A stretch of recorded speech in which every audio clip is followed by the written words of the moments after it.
घटना कनाडा की है, जहां पर तीन भाई मिलकर एक जंगल के अंदर जाकर वहां से सोना लेकर बाहर आने की कोशिश करते हैं। लेकिन वो लोग वहां पर जाते जरूर हैं, लेकिन वहां पर उनके साथ जो बीतता है वो सच में ही काफी ज्यादा दिल दहला देने वाला था। तो हेलो दोस्तों, कैसे हैं आप सभी?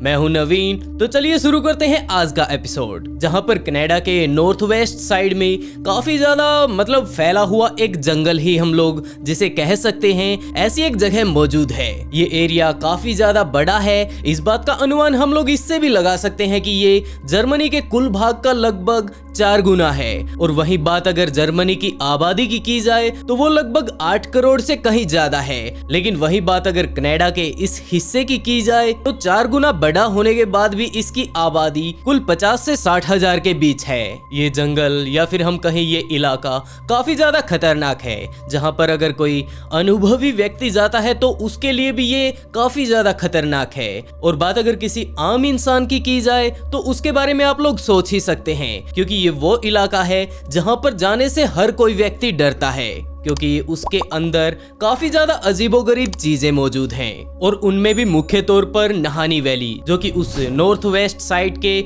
बिल्कुल बीचों बीच है। एक समय ऐसा भी आया जब इस नहानी घाटी को एक राष्ट्रीय उद्यान बना दिया गया, लेकिन वो काफी ज्यादा उजाड़ किस्म की जगह पर मौजूद था, जिसके चलते वहां पर जाना कोई आम बात नहीं। वैसे ये उद्यान कोई ऐसे आम उद्यान नहीं था कि हम लोग वहां पर शाम को जाकर अपनी छुट्टियां बना सके, और ना ही वहां पर कोई ऐसा होटल मौजूद था, क्योंकि वो जंगल के बीचों बीच था और वहां पर कुछ भी हो सकता है। समझ तो ये बात नहीं आ रही कि आखिरकार वहां पर राष्ट्रीय उद्यान बनाने का आइडिया किसके दिमाग में आया। यहाँ पर अगर कोई व्यक्ति जाना चाहता हो तो वहां पर जाना इतना आसान भी नहीं, क्योंकि यहाँ पर जाने के लिए या तो हम लोग वहां पर बोट से जा सकते हैं या फिर एरोप्लेन से ही वहां पर पहुंच सकते हैं। और अगर बात पैदल जाने की जाए तो वो रास्ता काफी ज्यादा उबड़ खाबड़ होगा, क्योंकि वहां जाने के लिए कोई परफेक्ट रास्ता नहीं बनाया गया है। इसी कारण हमें जंगल से होते हुए झरने, पत्थरों और ना जाने कितनी बड़ी बड़ी चट्टानों से होकर गुजरना पड़ेगा। लेकिन फिर भी कुछ लोग ऐसे मौजूद हैं जो कि वहां पर जाए बिना अपने आप को नहीं रोक पाए, और उन लोगों ने बताया कि वो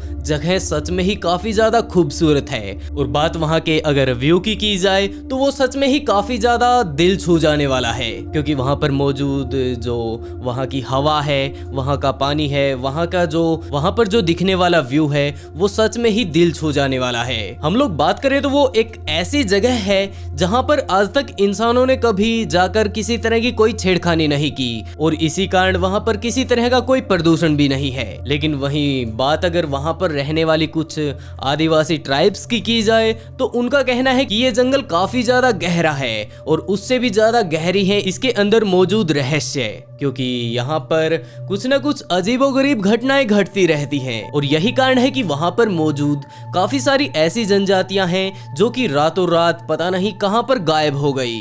उनका कोई अता पता रहा, ना कोई ठिकाना।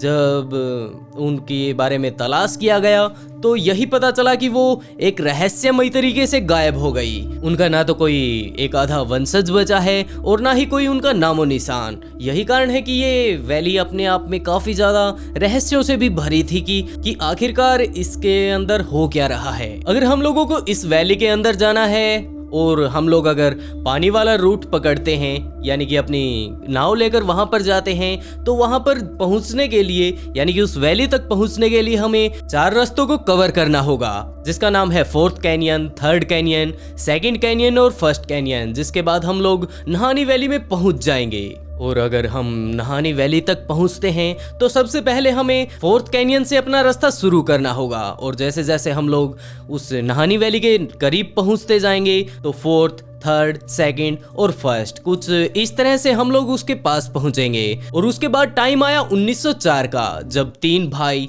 इस वैली में जाने की कोशिश करते हैं, क्योंकि उन्हें कहीं से इस बात का पता चल गया था कि इस नहानी वैली के अंदर काफी सारा सोना मौजूद है, जो कि आज तक किसी के द्वारा निकाला नहीं गया। और उन लोगों ने विचार बनाया कि किसी ने भी नहीं निकाला तो क्यों ना हम निकाल लाएं, हो सकता है वो सोना हमारी ही वेट कर रहा हो। और उसके बाद तो वो लोग सोना निकालने के लिए वहां पर जाने की तैयारी करने लगते हैं, और सोना लाने के लिए वो लोग काफी सारे अपने साथ थैले ले लेते हैं, और अपने सेफ्टी के लिए गन्स और अपनी बोट अपने खाने पीने का सामान और अपना सारा सामान लेकर वो लोग उस तरफ निकल भी पड़ते हैं। वो लोग फोर्थ कैनियन को पार कर लेते हैं, उसके बाद थर्ड कैनियन को पार करते हैं। लेकिन फोर्थ और थर्ड में उन लोगों ने देखा कि अपने जो साइड में जो पहाड़ियां हैं वो काफी ज्यादा सपाट हैं, जिसके चलते खास बात ये थी कि वो अपनी बोट वहां साइड में लगाकर कैंपिंग तो कर ही नहीं सकते थे। और जब वो लोग सेकंड कैनियन तक पहुंचते हैं तो वहां तक आते आते पानी का फ्लो कुछ ज़्यादा ही बढ़ चुका था और वो देखते हैं कि उनकी नाव भी कुछ ज़्यादा ही डगमगा रही है। और वहां पर साइड में ऐसी जगह मौजूद थी जहां पर वो लोग अपनी नाव को लगा सकते थे, जिसके बाद उन्होंने डिसाइड किया कि वो लोग यहीं पर अपना तंबू जंबू गाड़ेंगे। जिसके बाद उन्होंने अपना टेंट लगाया और अपनी गोल्ड माइनिंग का जो फिल्टर था वो वाला सेट करने के लिए जगह ढूंढने लगे। वैसे दोस्तों, अगर आप लोगों को ना पता हो, वैसे इसे गोल्ड स्ल्यूज भी कहा जाता है। ये एक इस तरह की चीज होती है जिसे हम लोग फिल्टर भी कह सकते हैं। इसमें अगर किसी जगह पर लगा दिया जाए तो इसके अंदर से पानी तो निकल जाएगा, लेकिन जो छोटे मोटे कंकड़ पत्थर होते हैं और जो सोने के छोटे टुकड़े होते हैं वो इसके अंदर ही अटक जाते हैं। जिसके चलते इन्होंने बिना देरी किए एक अच्छी सी जगह देखकर वहां पर अपना ये फिल्टर सेट कर दिया। लेकिन कुछ ही घंटों बाद जब वो थोड़े वेट करके वापस आकर अपने फिल्टर को चेक करते हैं तो वो देखकर काफी ज्यादा दंग रह गए, क्योंकि उसका जो फिल्टर था वो पूरी तरह से सोने से भर चुका था। और जब वो लोग फिल्टर को बाहर निकाल कर वो वहाँ पर मौजूद सोने को अपने बैग्स में कैरी करते हैं, उन्हें भर लेते हैं, तो वो लोग काफ़ी ज़्यादा एक्साइटेड हो जाते हैं, क्योंकि उसे थोड़ा बहुत नहीं जबकि इतना सोना मिला था कि जितने भी कैरी बैग वो लेकर आए थे वो सभी पूरी तरह से भर चुके थे। और इसे देखकर वो लोग काफ़ी ज़्यादा खुश भी हुए कि उन्होंने फर्स्ट अटेम्प्ट में ही इतना सारा सोना आखिरकार प्राप्त कर लिया। और इसी एक्साइटमेंट के चलते वो अपना सारा का सारा अपना टेंट वगैरह लपेट कर वापस जाने के डिसाइड करते हैं। और वो लोग सोचते हैं कि यहाँ पर इतना सारा सोना है तो क्यों ना अब की बार हम लोग इस सोने को बेचकर वहाँ से अच्छे अच्छे इक्विपमेंट्स लाएं और ज़्यादा मैन पावर्स के साथ वापस यहाँ आकर और ज़्यादा सोना यहाँ से माइन करें। ये सब बातें सोचकर वो लोग अपनी नाव में सारा का सारा सोना लोड कर लेते हैं। अपना जो भी सामान वहाँ पर मौजूद था वो सब वो उसी में कैरी कर लेते हैं और वापस निकल पड़ते हैं अपने घर की तरफ, ताकि वो वहाँ पर जाकर उस सोने को बेचकर और ज़्यादा मैन पावर और अच्छे अच्छे इक्विपमेंट्स लाकर यहाँ से और ज़्यादा सोना माइन कर सकें। जिसके चलते वो अपनी बोट में सवार होते हैं और अपने घर की तरफ रवाना होने लगते हैं। लेकिन फोर्थ कैनियन तक आते आते पानी का फ्लो काफ़ी ज़्यादा बढ़ चुका था और यही कारण था कि उनकी जो बोट थी उसमें भी हद से ज़्यादा वजन बढ़ चुका था और वो लोग इसे संभाल नहीं पाए, जिसके चलते उनकी बोट वहाँ पर मौजूद जो चट्टानें थी उनसे जाकर लगती है और कुछ ही देर बाद देखते ही देखते उनकी बोट पूरी तरह से टूट गई। वो लोग पानी में बड़े ही बुरे तरीके से बह रहे थे, लेकिन आखिरकार वो अपनी जान बचा ही लेते हैं और साइड में जो थोड़ी बहुत जगह थी वहां पर जाकर अपने आप को बचा लेते हैं। और थोड़ा बहुत सामान भी ऐसा मौजूद था जो कि उन्होंने अपने लिए बचा लिया था। लेकिन बुरी बात ये थी कि जो सोना उन लोगों ने माइन किया था वो पूरी तरह से वहां से बह चुका था। उनके पास बिल्कुल भी सोना नहीं बचा। जितना भी उन्होंने वहां से माइनिंग किया था वो सारा का सारा बोट टूटने के कारण पानी के साथ ही बह गया।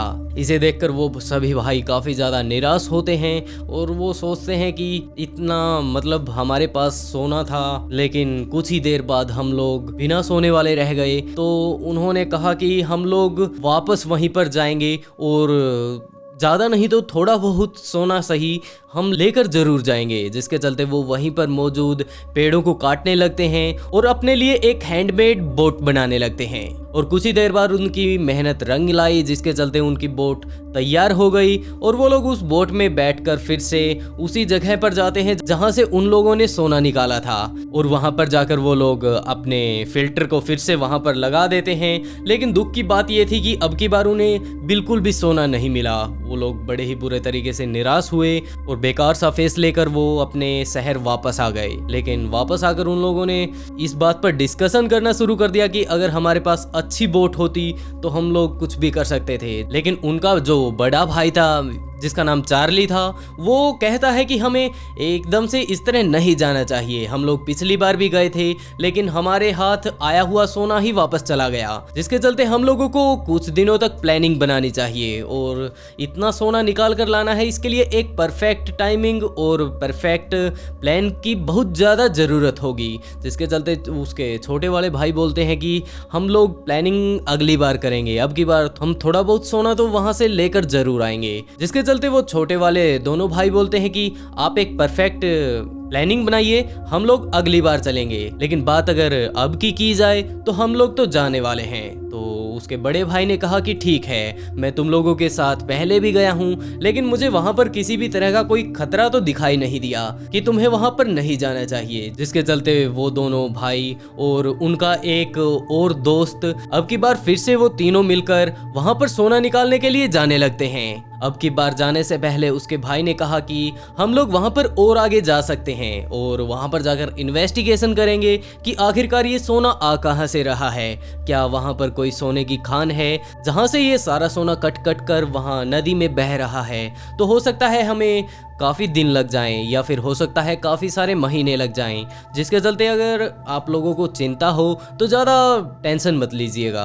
और उसके बड़े भाई ने भी कहा कि मुझे कोई प्रॉब्लम नहीं, क्योंकि वो इलाका पूरी तरह से सुनसान है, हद से हद वहाँ पर सिर्फ जंगली जानवर आएंगे और उसके लिए तुम लोगों ने अपने साथ पूरे इक्विपमेंट्स ले ही लिए हैं, जैसे कि गन हुई, कुल्हाड़ा हुआ, अपने आप को बचाने के लिए जो जो कुछ प्रोटेक्शन में वो लोग ले सकते थे उन्होंने वो सब ले लिया था। और साथ में उन्होंने काफ़ी सारा खाना भी ले लिया था, क्योंकि उन्हें भी पता था कि अभी वो इतना जल्दी लौट कर नहीं आने वाले हैं। उन्हें जाए हुए लगभग 1 साल बीत चुका था लेकिन अभी तक उनकी कोई खोज खबर नहीं थी और ना ही वो वापस लौट कर आए थे। लेकिन जो उनके साथ उसका एक दोस्त गया था, उनके अन्य फैमिली मेंबर्स और दोस्तों ने कहा कि अभी तक तो उन लोगों को वापस आ जाना चाहिए था, आखिरकार वो लोग इतने दिनों से गायब हैं, हमें उनके बारे में खोजबीन करनी चाहिए। जिसके चलते चार्ली ने कहा कि कोई बात नहीं, उन्होंने मुझे जाने से पहले बताया था कि वो लोग वहाँ पर हो सकता है काफ़ी सारे महीने भी लगा दें, और क्योंकि वो आगे जाकर और ज़्यादा इन्वेस्टिगेशन करने वाले हैं तो और ज़्यादा टाइम लगना लाजमी था।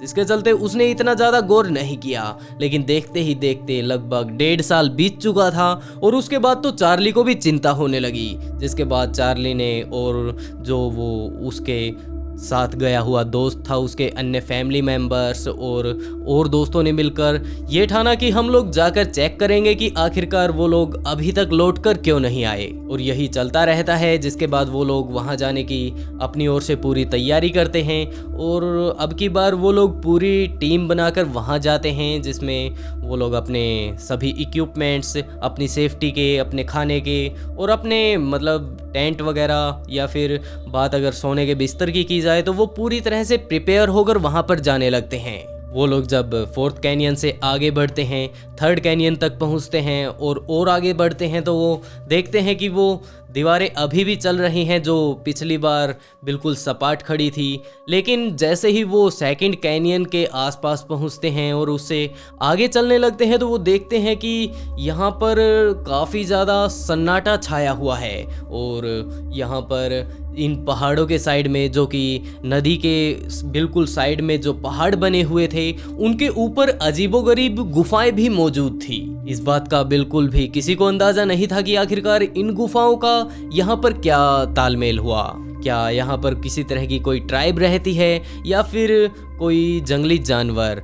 इसके बारे में उन लोगों को बिल्कुल भी पता नहीं था और यही कारण था कि वो आपस में बातें करते जा रहे थे कि हो सकता है इसमें ये रहता हो या फिर वो रहता हो। वो लोग बातें करते करते सीधे जाते जा रहे थे। लेकिन जैसे ही वो 2nd कैनियन से आगे बढ़ते हैं तो वो देखते हैं कि नदी तो एकदम से अपना मोड़ ही बदल लेती है और यही कारण था कि वो एकदम से अपना रुख बदल लेती है। वहाँ पर काफ़ी सारा पानी बड़े ही बुरे तरीके से बह रहा था। लेकिन उन लोगों ने सोचा कि हम लोगों को अभी तक हमारे जो मेंबर्स थे उनका अता पता नहीं मिला, तो हो ना हो वो लोग सामने ही हैं, जिसके चलते वो लोग उसी रास्ते पर चलते रहते हैं और धीरे धीरे करके वो लोग उस मोड़ से भी निकल जाते हैं, जिसके चलते आगे तो बिल्कुल शांति सी छाई हुई थी। वो लोग थोड़े और आगे जाते हैं, जिसके बाद वो लोग देखते हैं कि यहाँ पर तो पानी कहीं कहीं तो बिल्कुल गहरा है, तो कहीं कहीं पर तो साइडों में उसकी तलहटी भी दिखाई दे रही है। लेकिन जब वो लोग दोनों तरफ देखते हैं तो अभी तक उनके फैमिली मेंबर्स या फिर दोस्तों का कोई अता पता नहीं था, जिसके चलते वो और आगे जाते हैं। लेकिन जैसे ही वो लोग फर्स्ट कैनियन को पार करके नहानी वैली में पहुंचते हैं तो आगे जाने के बाद उन्हें दिखाई पड़ता है कि यहाँ पर साइडों की जमीन काफी ज्यादा मतलब इस तरह की है कि वहां पर टेंट लगाया जा सकता है। और जब उन लोगों ने थोड़ा और गौर से देखा तो सामने उन्हें एक टेंट भी लगा हुआ दिखाई दिया,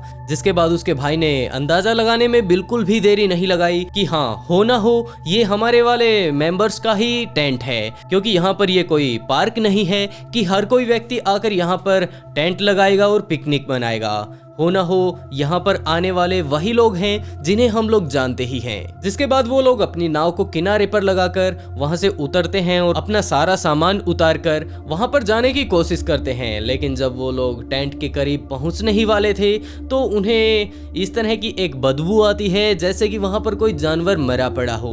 वो लोग अपने मुंह पर कपड़ा लगाकर वहां पर जाने की कोशिश करते हैं। उन्हें भी यही लगा कि शायद ये लोग काफी दिनों से भूखे थे, जिसके चलते अब वो लगता है कुछ अजीबोगरीब चीजें खा रहे हैं, जिसके कारण यहाँ पर बदबू फैली हुई है। लेकिन जैसे ही वो लोग आगे पहुंचते हैं तो वो देखते हैं कि वहां पर एक डेड बॉडी पड़ी हुई है। और जैसे ही वो लोग उसके बिल्कुल पास जाकर उसे ध्यान से देखते हैं तो उन्हें देखने को मिलता है कि यहाँ पर बॉडी मौजूद जरूर है, लेकिन इसका सिर गायब है। और यही कारण था कि वो लोग इसे देखकर काफी ज्यादा सहम जाते हैं, क्योंकि वहां के हालात ही कुछ ऐसे थे। जब वो लोग देखते हैं तो उसका भाई बड़े ही बुरे तरीके से डिस्टर्ब हो गया, क्योंकि उसने पहचानने में बिल्कुल भी देरी नहीं लगाई कि ऐसे कपड़े तो मेरा भाई ही पहन कर आया था। जब वो थोड़ी और आगे जाते हैं तो वो देखते हैं कि एक बॉडी ऐसी भी मौजूद है जो कि एक पत्थर पर बिल्कुल इस तरह बैठी हुई है जैसे कि कोई कुर्सी पर बैठता है। लेकिन वहीं मौजूद अगर उसके हाथ की जाए तो उसका हाथ कुछ ऐसी सिचुएशन में था जैसे कि उसे वहां से उठाकर ऊपर की तरफ किया गया हो। उसका एक हाथ तो ऊपर की तरफ था और वो भी बड़े ही बुरे तरीके से मरा हुआ था। लेकिन खास बात ये थी कि इसकी भी गर्दन गायब थी। वो लोग थोड़ी और इन्वेस्टिगेशन करते हैं, जिसके बाद उन्हें सिर्फ 2 ही बॉडी मिलती है। और वो पूछता है कि यहाँ पर तो 3 व्यक्ति आए थे, तो ये सिर्फ बॉडी 2 क्यों? इसी इन्वेस्टिगेशन में उन्हें एक पेड़ के ऊपर काफी सारे कट्स भी लगे हुए मिलते हैं। उसके ऊपर लिखा हुआ था फाइनली वी गॉट इट, जिसका मतलब साफ साफ था कि उन्होंने सोने को तो पा लिया था। लेकिन यहाँ पर सिर्फ 2 बॉडीज मौजूद थी, जिसके कारण उसका भाई काफी ज्यादा डिस्टर्ब हो गया और उसने वापस अपने शहर जाकर वहां पर पुलिस कंप्लेंट की कि आखिरकार मेरे भाइयों के साथ ऐसा क्या हुआ है। जब पुलिस वहां पर जाकर चेक करती है, वहां के आसपास के इलाके में कुछ भी नहीं मिला। लेकिन जो 2 लोग मर चुके थे और उनका तीसरा भाई बचा हुआ था, उसको अभी तक इस बात का शक था कि हो न हो उस तीसरे दोस्त ने ही इन दोनों को जान से मार डाला ताकि उसे सोने का बंटवारा ना करना पड़े। और वैसे भी उस पेड़ के ऊपर तो उन्होंने देखा था कि फाइनली वी गॉट इट, यानी कि उन्हें सोना मिल चुका था। और सोना मिलने के बाद ये दोनों मारे गए और उसका अता पता नहीं, जिसका मतलब तो साफ साफ यही हुआ कि उसने इन दोनों को मारकर यहाँ से सोना लेकर भाग गया। जिसके बाद पुलिस ने कहा कि ऐसा कुछ भी नहीं, आप बिल्कुल गलत तुक्का मार रहे हैं। तो उसने कहा कि आप लोग ऐसा कैसे कह सकते हैं। जिसके बाद पुलिस ने बताया कि यहाँ से लगभग 1.5 किलोमीटर दूर एक और बॉडी मिली है। लेकिन खास बात यह है कि वो इनकी तरह हेडलेस नहीं है, जबकि वो पूरी तरह से जली हुई है। वो लोग वहां पर जाकर चेक करते हैं और उसको उठाकर वापस इन्वेस्टिगेशन के लिए पोस्टमार्टम जब उसका करवाया जाता है तो उन्हें पता चलता है कि ये उनका वही दोस्त है जिसके ऊपर वो उनका भाई आरोप लगा रहा था कि इन दोनों को मारकर सोना लेकर भाग गया। लेकिन असल बात यह थी कि अब वहां पर सोना कहीं भी मौजूद नहीं था और वहां पर सिर्फ 3 लाशें ही मौजूद थी।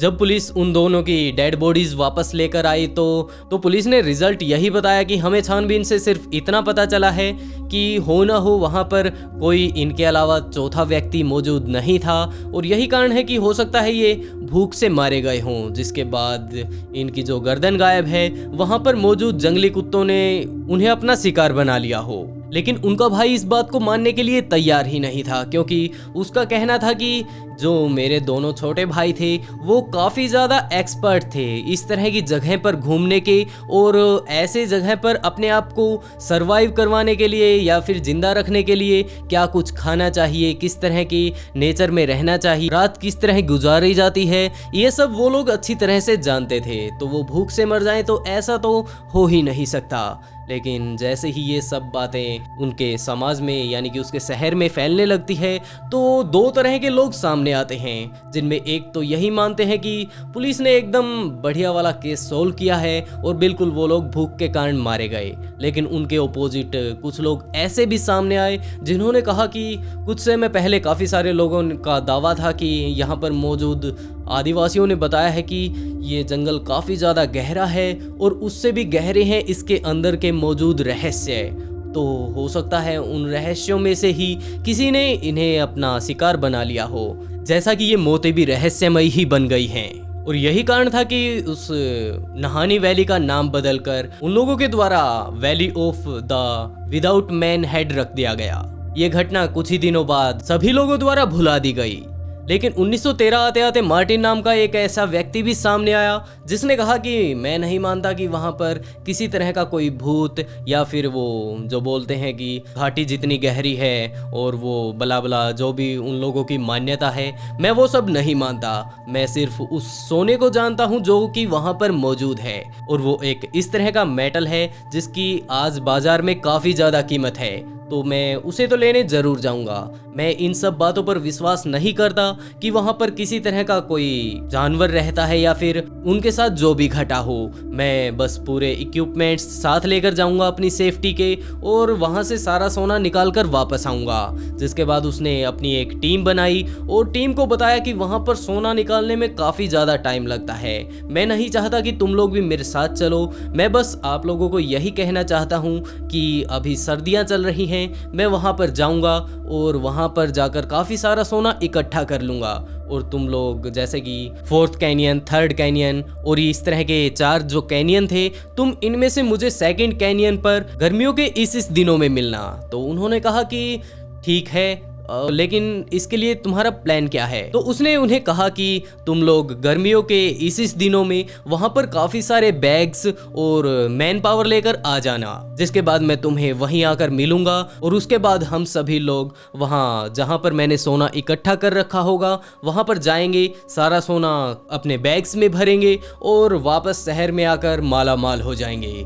तो उनके साथियों ने कहा कि ठीक है, जैसा आपकी इच्छा। जिसके बाद मार्टिन अपनी पूरी तैयारी करके अपने साथ मसाल और आग, खाना पीना जो कुछ भी उसे चाहिए था वो सब लेकर वो उस वैली में आ जाता है। और वहां पर आने के बाद सबसे पहले उसे रिलीज होता है कि उसे एक सोना रखने के लिए जगह चाहिए और उसे भी तो रात को सोना होगा, जिसके चलते उसने सबसे पहले एक अपने लिए बढ़िया सी झोपड़ी बनाई, और वहाँ उसने काफ़ी सारा स्पेस भी रखा था कि वो पूरा दिन सोने की माइनिंग करे और उस सोने को इकट्ठा करके इस झोपड़ी में ही एक तरफ इकट्ठा कर ले। वो ये सब तैयारी करने के लिए एक बढ़िया वाली झोपड़ी बनाता है और माइनिंग पे लग जाता है। उसके बाद हम लोग बात अगर गर्मियों की करें, उसकी टीम दूसरी तरफ उसका इंतजार कर रही थी कि कब गर्मियां हो और हम लोग सोना लेने के लिए जाएं। और दिन ऐसा भी आया जब गर्मियां आ गई, और जिस दिन उसने बताया था वो लोग पूरी तैयारी करके अपने पूरे मैन पावर के साथ वहां पर आते हैं और 2nd कैनियन के ऊपर आकर इंतजार करने लगते हैं। वहां पर उन्हें लगभग 3 से 4 दिन बीत जाते हैं, जिसके बाद उन्हें शक होता है कि मार्टिन अभी तक हमारे पास आया क्यों नहीं, हमें ही वहां पर जाकर देखना होगा कि मामला क्या चल रहा है। जिसके बाद वो लोग मार्टिन को वहां ढूंढने के लिए जाते हैं। जिसके बाद वो मार्टिन ने जहां पर अपनी झोपड़ी बना रखी थी वहां जाकर देखते हैं कि झोपड़ी पूरी तरह से जल चुकी है और साइड में ही एक लाश भी पड़ी है जहां वो लाश भी पूरी तरह से जल चुकी थी। वो लोग ये सब देखकर काफ़ी ज़्यादा हक्के पक्के रह गए कि आखिरकार हमारा ये जो सोना इकट्ठा करने वाला माइनर था, ये मारा कैसे गया। तो उन लोगों ने पुलिस को बुलाने में बिल्कुल भी देरी नहीं की और पुलिस ने वहां आकर जब इन्वेस्टिगेशन की तो उन्होंने पाया कि यहाँ पर तो किसी और व्यक्ति के निशान भी नहीं हैं। लेकिन उन्होंने फिर भी काफ़ी सारी खोजबीन की, लेकिन उसे मारने वाले का उन्हें कोई अता पता नहीं मिला। जिसके बाद एक घटना सामने ये भी आई कि वहां पर एक शिकारियों का झुंड शिकार करते करते चला जाता है और वो शिकारियों का झुंड रात होने के बाद वहीं पर सो जाता है। मतलब हर व्यक्ति वहां पर मौजूद अपनी अपनी अच्छी अच्छी जगह ढूंढकर अपने अपने स्लीपिंग बैग के अंदर घुसकर सो जाते हैं। लेकिन खास बात ये थी कि जब सुबह वो उनमें मौजूद एक महिला उठती है तो वो देखती है कि उसके आसपास उनके बाकी ग्रुप मेंबर्स तो है ही नहीं। वो वहां पर चिल्लाती है, उन्हें काफी सारी आवाजें लगाती है, लेकिन ऐसा कोई भी मौजूद मेंबर नहीं था कि उसकी आवाज सुनकर वापस आए। वो पूरी तरह से डर जाती है कि आखिरकार मेरे साथी गायब कहाँ पर हो गए। वो वापस शहर आती है और उसी की तरह पुलिस स्टेशन में जाकर रिपोर्ट दर्ज करवाती है कि मैं और मेरे हंटर साथी वहाँ पर गए थे, मैं बच गई पता नहीं कैसे, लेकिन वो लोग बड़े ही रहस्यमय तरीके से गायब हो गए। पुलिस ने वहां पर जाकर इन्वेस्टिगेशन की तो पुलिस वालों को उनके स्लीपिंग बैग्स जरूर मिले, लेकिन उनके अंदर जो रात को घुसकर उनके साथी सोए थे वो अभी भी लापता थे। जिसके बाद जवाब तो पुलिस के पास भी नहीं था कि आखिरकार ये हुआ क्या। जिसके बाद एक ग्रुप और वहां पर जाता है और जब वो लोग रात को सो जाते हैं तो उनमें से एक व्यक्ति ने बताया कि हम लोग बच जरूर गए, लेकिन अभी भी हम इस चीज को देखकर सदमे में हैं, क्योंकि वहां पर रात होते ही उसे कुछ आवाजें सुनाई दी। जिसके बाद वो अपने स्लीपिंग बैग से बाहर निकलता है और जाकर देखता है कि आखिरकार ये आवाजें किस चीज की है। तो उसने देखा कि सामने से एक वाइट कलर की वुमेन आ रही है। वो काफी ज्यादा अजीब है। उसने अपने शरीर पर किसी भी तरह का कोई कपड़ा नहीं पहना था, वो पूरी तरह से वाइट थी। उसके चलने का ढंग काफी ज्यादा अजीब था। वो कभी इस तरफ दौड़ती थी तो कभी इस तरफ। उसने उसे कई बार तो ऐसा भी हुआ कि कभी तो 2 पैरों पर तो कभी 4 पैरों पर चलते हुए देखा। वो सिर्फ भागने पर जोर दे रही थी, जिसके चलते कभी तो वो वहां पर मौजूद पानी के अंदर घुस जाती है तो कभी वहां से उसके किनारे पर आ जाती है। और ऐसा ही करते करते वो वहां पर घूमते घूमते वहां से जाने लगती है। लेकिन जिस व्यक्ति ने ये सब देखा वो व्यक्ति इतनी बुरी तरह से डर गया कि उसकी इतनी हिम्मत भी नहीं हुई कि वो उस महिला का या फिर वो जो भी वो जानवर था उसका पीछा करके ये देख सके कि आखिरकार ये जाने वाला कहाँ है। उसने बताया कि वो उसे देखकर काफी ज्यादा घबरा गया था। हो ना हो ये सभी कत्ल उसी ने ही किए हैं। और इसी तरह 1946 में दोबारा से एक जॉन पीटरसन नाम का व्यक्ति सोने की तलाश में वहां जाने लगता है, लेकिन कुछ ही दिनों बाद पता चलता है कि वो भी रहस्यमय तरीके से गायब हो गया। वहां पर जो इन्वेस्टिगेशन करने टीम गई थी उन्होंने देखा कि यहाँ पर किसी भी तरह का कोई ऐसा सबूत मौजूद नहीं है जिससे वो अंदाजा लगा सके कि आखिरकार इसकी मौत कैसे हुई। लेकिन उन्हें वहां पर इन्वेस्टिगेशन करते करते रात हो गई, जिसके बाद उन्हें अपना टेंट वहीं पर लगाना पड़ा। लेकिन रात को उन लोगों ने जो देखा वो सच में ही काफी ज्यादा डरा देने वाला था। उन्हें काफी ज्यादा रोने चीखने की आवाजें आने लगती हैं। जिसके बाद टीम भी सोचती है कि आखिरकार ये क्या बला है।